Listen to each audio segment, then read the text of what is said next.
الحمد لله وحده والصلاة والسلام على من لا نبي بعده. أعوذ بالله من الشيطان الرجيم.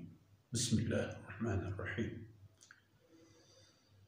حاميم عين سين قاف. كذلك يوحي إليك وإلى الذين من قبلك الله العزيز الحكيم.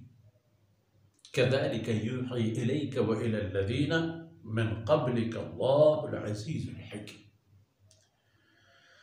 له ما في السماوات وما في الأرض وهو العلي العظيم.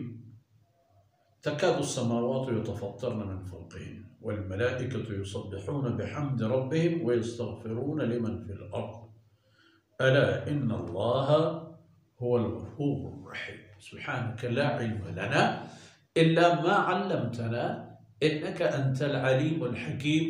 رب اشرح لي صدري ويسر لي أمري واحلل عقدة من لساني يفقه قولي واجعل لي وزيرا من أهلي رب زدني علما وارزقني فهما. ثم أما بعد. گرامی قدر بھائیوں بہنوں اور پیارے بچوں، اللہ کی مہربانی سے سورہ شورا میں ہمارے سفر کا آغاز ہو چکا ہے۔ حروف مقطعات ہیں آغاز میں، جن کے بارے میں عرض کیا گیا ہے کہ ان کی حقیقی علم و مقصد اللہ رب العزت جانتا ہے، اور اللہ رب العزت نے اگر اپنے رسول کو اس بارے میں جو کچھ فرمایا ہے وہ بھی جانتا ہے۔ اللہ کی تفہیم اور فرمانے کے بعد جناب رسول اللہ صلی اللہ علیہ وسلم کو تسلی دیا جاتا ہے کہ آپ ایک انوکھی ترتیب نہیں ہیں، آپ کے ساتھ جو ہوا ہے وہ پہلی مرتبہ نہیں ہے بشری تاریخ میں، تو ہوتا رہا ہے، ہوتا رہا ہے، آئندہ تو خیر نہیں ہوگا آپ کے بعد، لیکن ہوتا رہا ہے، اور آپ اس سلسلے کو تکمیل کرنے والے مضبوط زنجیر ہیں، نجات کی زنجیر۔ فقد استمسک بالعروۃ الوثقی، یہی ہے عروۃ الوثقی۔ فرمایا اسی طرح وحی نازل فرما دی اللہ رب العزت نے آپ کی طرف، وَإِلَى الَّذِينَ مِن قَبْلِكَ، اور آپ سے پہلے جو حضرات ہیں انبیاء اور رسول علیہم السلام اللہ کی مہربانی اور حکم سے آئے، ان پر بھی اللہ کے قاصد حاضر ہوئے اللہ کی طرف سے۔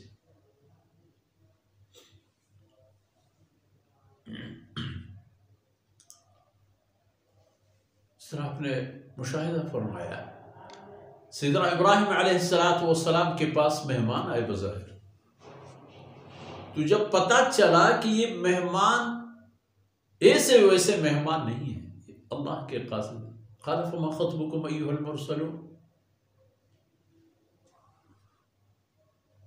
تو انہوں نے بتا دی کہ ایک قوم کی تباہی کے لیے ہم آئے ہیں، جبکہ سیدنا ابراہیم علیہ السلام کو اللہ کی طرف سے نیک اور صالح فرزند ارجمند کی بشارت بھی دی۔ فرمایا اسی طرح اللہ کا معاملہ ہے کہ وحی نازل فرماتا ہے آپ پر، اور آپ سے پہلے جتنے انبیاء گزرے ہیں ان سب پر وحی نازل ہوئی، اور وحی نازل کرنے والا کون ہے؟ اللہ۔ اور اللہ کیسا؟ کس؟ العزیز، وہ اللہ جو اپنی طاقت میں ہمیشہ بھرپور ہے، ہمیشہ سے ہمیشہ تک طاقتور ہے، اور کبھی اس کی طاقت کو کوئی چیلنج نہیں کر سکتا، اور اپنے انتقام کسی بھی وقت کسی سے بھی لے سکتا ہے، کوئی نہیں بچ سکتا اس کی طاقت سے اور اس کی گرفت۔ ہاں، الحکیم، وہ ذات حکمتوں کا مالک ہے، اس نے انسان کو زمین پر چھوڑ دی، اس کی حالت پر چھوڑ دی، اس کی رہنمائی کے لیے اپنے انبیاء اور رسول مبعوث فرمائے، سب حکمت کی تقاضا، دانائی اور دانشمندی اور بصیرت ہے اللہ۔ اور یاد رکھیے لہو ما فی السماوات وما فی الارض، جو کچھ ہے وما بینہما بھی ہے بعض آیتوں میں، صرف اللہ ہی کی ملکیتیں، کسی اور کی نہیں۔ لہو صرف اور صرف خاص ہیں اللہ کے لیے، کبھی کبھار آپ نے دیکھا ہے خاص قرآنی کے لیے، یہ سب کچھ خاص ہیں اللہ کے لیے، میرے اور آپ کے پاس یہ امانت ہیں۔ لہو ما فی السماوات وما فی الارض، اللہ ہی کے لیے ہیں، جو کچھ آسمانوں میں ہے زمین میں ہے، اور عرض کے کہ ایک آیت میں وما بینہما بھی ہے، ان کے بیچ میں بھی جو کچھ ہے وہ سب۔ وَهُوَ الْعَلِيُّ، وہ ذات ہمیشہ بلند و بالا ہے، طاقت میں، حیثیت میں، فضل و کرم میں، عظمت میں، جہاں ہے وہاں ہے،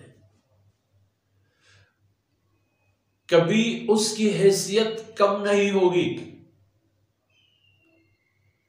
کبھی اس کی طاقت کم نہیں ہوگی، اور اس کو یہ پریشانی درپیش نہیں ہوگی کہ وہ اپنے کسی حکم کو مجبوری کی بنیاد پر تبدیل فرما دے، اور عظیم اتنی کہ اس کی عظمت کا کوئی مقیاس و معیار ہی نہیں بتایا جا سکتا کہ اللہ کتنا عظیم ہے۔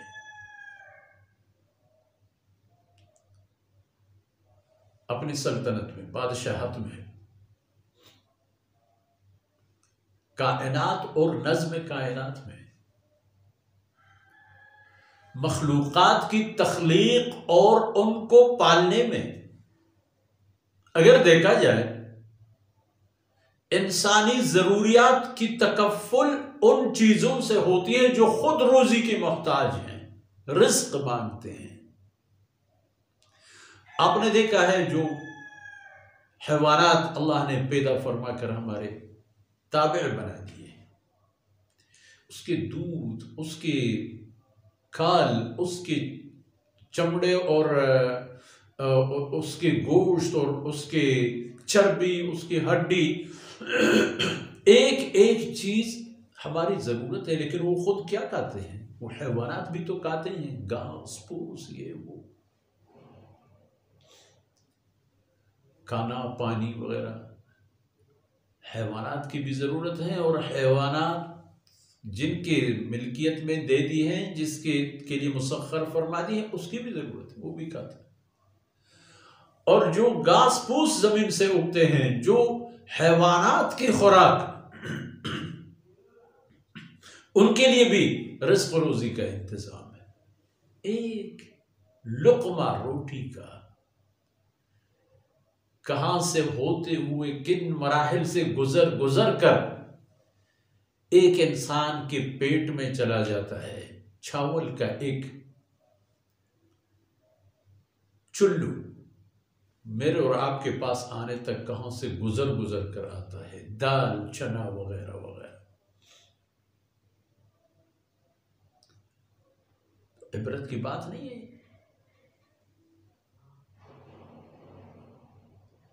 لیکن یاد رکھیے کہ لہو ما فی السماوات وما، یہ سب اسی کی ہے، اور خود انسان بھی اللہ کی ملک ہے، مال ہے، اور اس پر اللہ رب العزت جو چاہے اللہ کا حق ہے، انسان کی کوئی حیثیت نہیں ہے کہ اس پر اعتراض کرے۔ اپنے مخلوقات میں سے ایک مخلوق کو اللہ نے زمین کی سرپرستی اور بالادستی عنایت فرما دی، اس لیے نہیں کہ وہ اللہ کا منکر بن جائے، اس لیے کہ وہ اللہ کی بندگی میں ان مقام کو طے کرے جو اللہ نے اس کے لیے مقرر و مقدر فرما دیے ہیں۔ اگلی باتیں اگلی نشستوں میں اللہ کی توفیق سے اللہ رب العزت کوتاہیوں سے درگزر فرمائے۔ وصلی اللہ علیہ نبینا محمد وعلی آلہ وصحبہ۔